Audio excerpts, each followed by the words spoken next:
और पाक फ़ज़ाइया ने 5th जनरेशन फायर जेट्स की तैयारी के प्रोग्राम का आगाज़ कर दिया। पाकिस्तान और तुर्की के TF-X प्रोजेक्ट पर तेज़ी से काम जारी। रवां बरस पहली बाज़ाब्ता परवाज़ के बाद 2030 में 5th जनरेशन फाइटर जेट्स फ़ज़ाई क़ुव्वत का हिस्सा बन जाएंगे।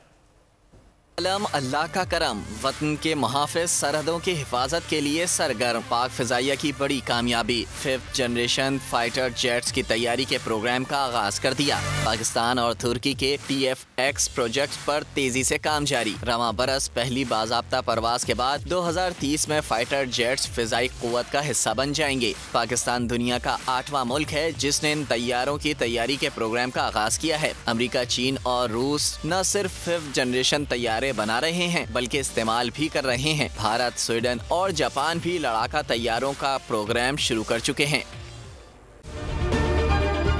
अगर ये वीडियो आपको पसंद आई है तो हमारे चैनल को सब्सक्राइब कीजिए और बेल आइकॉन को क्लिक कीजिए। बड़ी ईद की खुशियों में बोल ने दिया अपने अवाम का साथ। अवामी शिकायत पर बोल ने उठाई आवाज।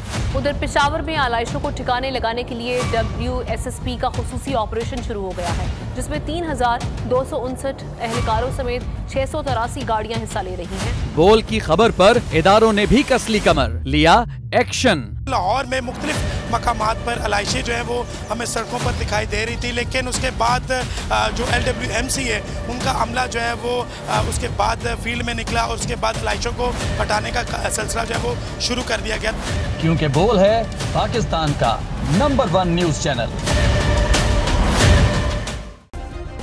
सब्सक्राइब करें और बेल दबाएं ताकि कोई खबर रह न जाए।